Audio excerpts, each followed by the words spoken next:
माणूस म्हणून जगण्याचं आणि या स्वतंत्र लोकशाही देशामध्ये एक सन्मान्य नागरिक म्हणून मान्यता जर कशाच्या माध्यमातून मिळाली असेल तर ती संविधानाच्या माध्यमातून मिळाली।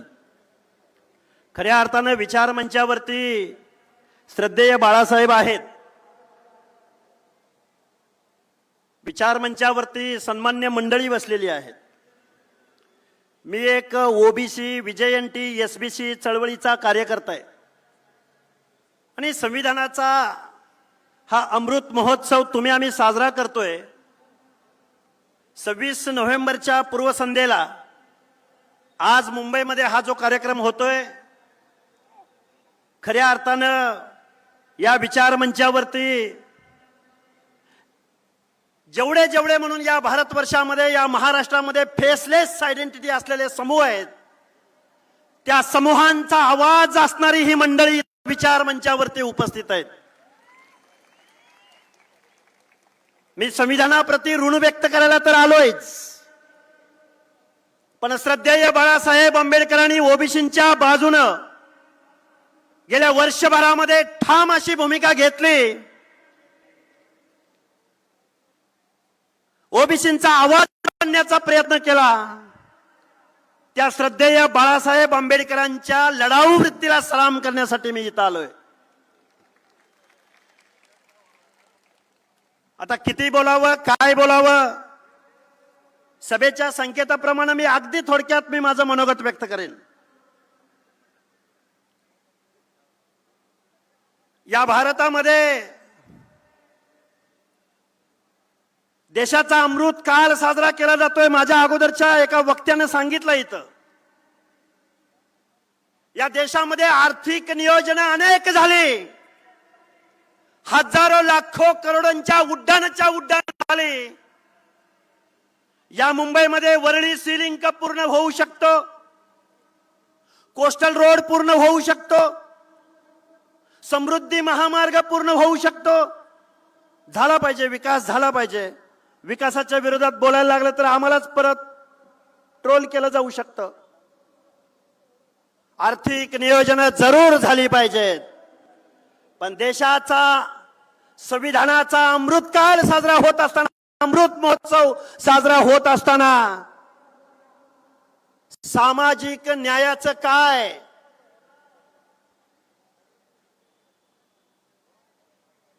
हजारो लाखो करोडो रुपयांची उड्डाणं होत असताना आजही आम्हाला सोशल जस्टिस मिळालेलं नाही। आज वंचित बहुजन आघाडीच्या माध्यमातून हा कार्यक्रम होतोय। खऱ्या अर्थानं हा महाराष्ट्र, भारत देश वतनदारांच्या, जहागीरदारांच्या, कारखानदारांच्या ताब्यामध्ये गेलेला आहे आणि तुम्ही आम्ही माणसांनी या सर्व गोष्टींचा विचार करण्याची आज रोजी आवश्यकता आहे। डॉक्टर बाबासाहेब आंबेडकरांनी 25 नोव्हेंबरला संविधान सभेसमोर सांगितलं होतं की या संविधानामध्ये, या लोकशाहीमध्ये अनेक वेपन्स तुम्हाला दिलेली आहेत। या वेपन्सचा जर योग्य वापर नाही झाला तर मात्र काही खरं नाही। मी अपीलिंग भाषेमध्ये मी तुमच्या समोर बोलतोय, म्हणून माझी तुम्हाला हात जोडून कळकळीची विनंती आहे। आज महाराष्ट्रामधला ओबीसी विजयंती एसबीसी बांधव आज त्याचं रिझर्वेशन गेलेलं आहे।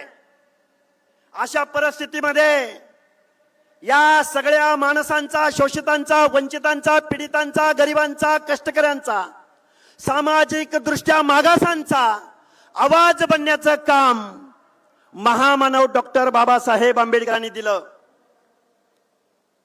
आज संविधानाचा अमृत महोत्सव साजरा होत असताना बाबासाहेबांनी तुम्हाला आम्हाला लढण्याचा मूलमंत्र दिला। राजसत्ता आणि राजपाट हा मागून मिळत नसतो।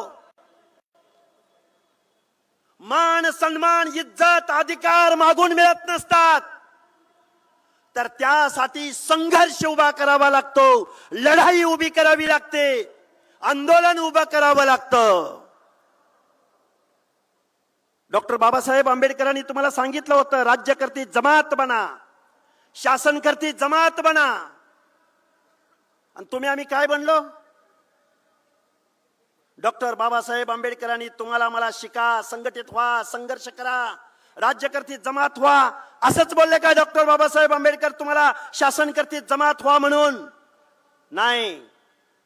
कारण या लोकशाहीमध्ये टाटा, बिर्ला, अंबानीच्या मताला जेवढी किंमत, तेवढीच गाव वगाड्यामध्ये काबाड कष्ट करणाऱ्या ऊसतोड माझ्या मताला सुद्धा तेवढीच किंमत.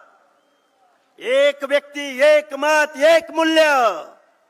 पण तुम्ही आम्ही काय केलं? गाव वगाड्यातल्या शोषिताचा, वंचिताचा, पीडिताचा, गोरगरिबाचा आजही या लोकांना सामाजिक न्याय नाही भेटला. आता माझ्या शेजारी चव्हाण साहेब बसलेले आहेत, आपल्या वंचितचे पदाधिकारी. आजही या महाराष्ट्रामध्ये अनेक प्रश्न आहेत. एकच प्रश्न शेवटचा मांडेन. भटक्या विमुक्त जाती जमातीमधली विजयंती अ ब प्रवर्गामधली माणसं, आजही देशाचा अमृत महोत्सव साजरा झाला, संविधानाचा अमृत महोत्सव साजरा होईल. पण गाव वगळ्यातला भटक्या विमुक्त जाती जमाती मधल्या लोकांचं आजही पाल गेलं नाही. पाल आजही मुंबई पुणे शहरामध्ये जमिनीशी समांतर पाल करून इथली ट्रायबल लोक, इथली भटक्या विमुक्त जाती जमाती आजही जीवन जगतात. या अमृत काळामध्ये या भटक्या विमुक्त जाती जमातीला आजही घर भेटलं नाही, आजही स्वच्छतागृह भेटलं नाही, आजही लोकसंख्येच्या प्रमाणात आर्थिक बजेट भेटलं नाही. एका बाजूला संविधानाचं गाणं निश्चित गावं लागल, एका बाजूला संविधानाचा अमृतकाल निश्चित साजरा करावा लागेल, पण दुसऱ्या बाजूला मात्र तुम्हाला आम्हाला शासनकर्ती जमात बनावं लागेल. तर आणि तरच तुमच्या आमच्यामध्ये परिवर्तन घडू शकतं. महाराष्ट्रामधल्या ओबीसी बांधवांना नवनाथ आबा, तुम्ही आम्ही समजावून सांगतोय. गेली वर्ष 2 वर्ष आम्ही आंदोलन उभं करतोय. निवडणुका आल्या, आधे इधर जाओ, आधे उधर जाओ. माझी तुम्हाला हात जोडून कळकळीची विनंती आहे. संविधानाचा हा अमृतकाल साजरा होत असताना तुम्ही आम्ही सगळ्या लोकांनी, संविधानवादी लोकांनी, मानवतावादी लोकांनी, बंधुतावादी लोकांनी, काबाड कष्ट करणाऱ्या लोकांनी, सामाजिक न्यायाच्या प्रतीक्षेमध्ये उभ्या असलेल्या लोकांनी राज्यकर्ती जमात बनायला शिकलं पाहिजे. तर आणि तरच तुमचं आमचं परिवर्तन शक्य आहे. अदरवाईज दुसऱ्याच्या हातून जर तुम्ही काही मागायला गेला, अरे भीक मागितली तर भीक मिळते. हक्क आणि अधिकाराची लढाई उभी केली तर हक्क आणि अधिकार मिळतात. हा मूलमंत्र लक्षात ठेवा. सभेचा संकेत पाळून खूप काही बोलता येण्यासारखं आहे, खूप काही बोलू शकतो, पण बांधवांनो निश्चित परत आपण बोलू. सभेच्या संकेताला अनुसरून मी माझं मनोगत थांबवतो. धन्यवाद. जय हिंद, जय भीम, जय ज्योती, जय मल्हार, जय भारत. आणि जाता जाता एक घोषणा देतो. जय जय जय जय जय भीम, जय भीम, जय जय जय जय जय भीम, जय भीम. धन्यवाद.